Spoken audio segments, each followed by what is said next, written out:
Yo tout le monde, c'est le Malicieux. Aujourd'hui, je vous propose d'aborder un tout nouveau concept assez immersif parce que dans cette vidéo-là, je vous propose de voir les différentes étapes de progression d'un youtubeur. Du commencement avec à peine le matos nécessaire et beaucoup de passion jusqu'au succès et la renommée. Je crois pas que t'es le plus légitime à faire cette vidéo. Permets-moi d'en douter. Eh Bélec, hein, je vais tenter un truc, faut innover au bout d'un moment. Bref les gens, on commence sans plus attendre. Et je tiens à préciser que c'est un scénario parmi tant d'autres. Il y a plein d'autres chemins pour devenir célèbre. Bref, mais aujourd'hui je vais vous proposer de simuler le parcours d'un youtubeur pur jus qui a commencé et qui finira sur la plateforme YouTube. Alors premièrement, on commence au level 1. Au début, t'as pas le matos nécessaire clairement et tu sais même pas comment faire l'éclairage en fait, mais t'as de la chatte, t'es positionné au bon endroit au bon moment. Sauf que bien évidemment, qui dit première vidéo dit débit effrayant frérot, parce que le book shot tellement qu'on dirait qu'il fait de l'ASMR. Bref.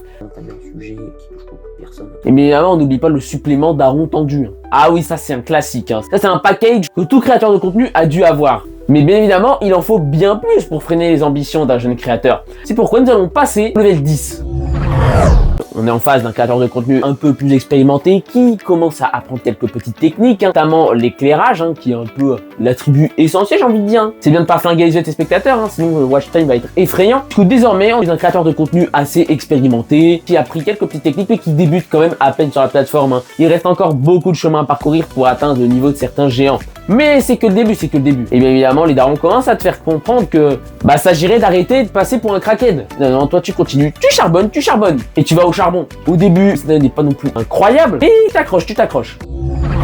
Et là, on passe maintenant au level 20. Et là, le level 20, ça passe clairement un niveau au-dessus. Le level 20, tu as atteint les 500 abonnés. Bravo à toi, frérot, tu as charbonné dur. Tes efforts ont payé. Même si, bien évidemment, tu es toujours le main caractère des sessions vannes, on va pas se mentir. Pour quand même un million de tarifs. Mais Bélec, tu t'accroches.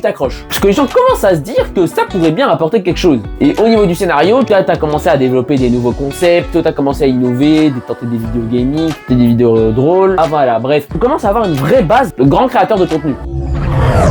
Là c'est bon, tu l'as fait, tu as atteint les 1K, bravo à toi. Tu as réussi là où beaucoup de créateurs de contenu ont échoué. Parce que, petit aparté, mais au cas où si vous vous rendez pas compte, en fait, la plupart des créateurs de contenu arrêtent au bout de 1 mois maximum. Juste pour vous dire que c'est clairement youtubeur à succès et c'est que la partie émergée d'un iceberg. Et encore, vraiment bien fine la partie. Voilà, tout ça pour dire, bon, bien évidemment, toi t'es assez fier de toi, petite vidéo pour fêter ça. Mais maintenant, dis qu'il s'agirait peut-être d'accélérer la cadence, de marquer le coup des 1K et de montrer le virage. Et pour ça, tu tentes de nouveaux concepts, voilà, tu innoves. Déjà, premièrement, on observe que tu deviens plus régulier. Parce que désormais, tu sais à quoi ressemble le système de YouTube. Tu as évolué dedans, ça fait un moment que tu roules ta bosse. Donc maintenant, tu sais plus ou moins qu'est-ce qui marche et qu'est-ce qui marche moins. Et donc, tu fais en fonction de ça.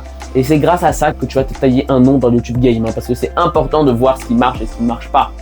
Évidemment, tu te donnes quelques petites folies, des petits concepts nouveaux. Des fois ça marche, des fois ça marche moins. Mais c'est pas grave, puisque c'est ça qui fait vivre une chaîne. Parce que rappelez-vous, c'est que l'échec n'arrive que lorsque tu n'as pas essayé assez de fois. Bravo à toi, maintenant tu es désormais au 5K et là bravo à toi parce que du coup cela veut dire que même si le nombre d'abonnés a commencé à stagner à force de sortir trop de vidéos, lorsque les vidéos ont commencé à percer, c'est venu avec le reste. Et oui les gens, c'est ça le secret. Et du coup maintenant qu'est-ce que tu fais? T'es également parti sur d'autres plateformes, Twitch, TikTok, pour rapatrier encore plus de monde, pour faire la propagande, c'est ça qu'il faut les gens. Et bien évidemment, alors qu'un jour tu es tout simplement en plein live et tu lâches un mème qui fait le tour d'internet. Et là mon gars, c'est comme le point d'inflexion de la courbe exponentielle. Tu fais trop le matheux, alors que ça se voit que t'as eu une moyenne effrayante. Non mais c'est pour illustrer, voilà bref, tout ça pour dire que maintenant c'est désormais un nouveau départ pour toi et pour ta carrière, car désormais tu peux te faire connaître.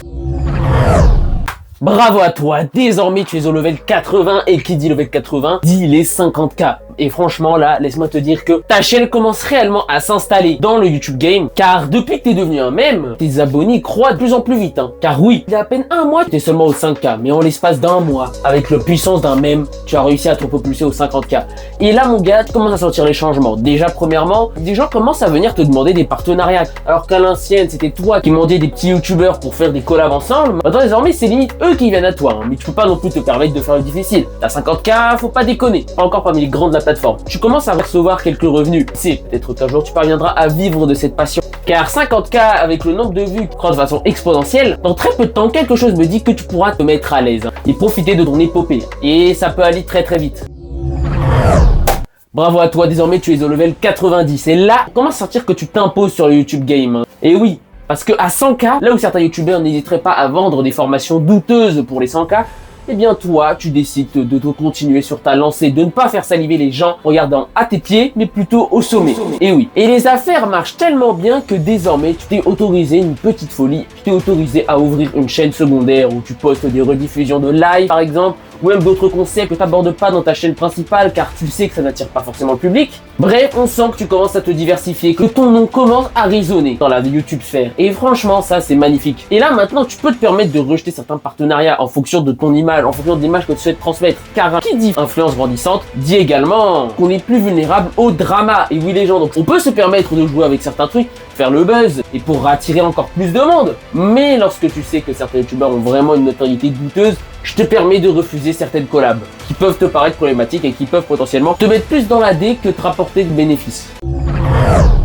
Désormais, nous sommes au level 100. Et là, mon gars, laisse-moi te dire une chose, bravo à toi. Tu as atteint le 1 000 000 d'abonnés. Que dire de plus? En l'espace de quelques mois, tu as gagné plus d'abonnés que en plusieurs années de travail. Et ça, c'est beau. Donc franchement, GG à toi. Maintenant que tu es célèbre et que tu as quand même une importante communauté, petite nouveauté, tu as des monteurs que tu peux embaucher parce que tu regagnes des revenus suffisamment élevés pour te permettre de délaisser un peu la partie technique. Et ça, c'est un peu important pour prendre du temps pour toi. Que tu ne pouvais pas te permettre de faire au tout début. Rappelle-toi, lorsque tu étais au charbon et que tu galérais, pour avoir les 1K ou même les 5K par exemple, bah là maintenant tu peux te permettre. Maintenant je t'ai fixé une cadence de une vidéo par semaine et oui, à l'ancienne t'en faisais plusieurs mais maintenant tu te fixes une vidéo par semaine parce que désormais ton travail est tellement qualitatif que ça fait largement le taf. C'est parfait pour être maintenu sur la durée.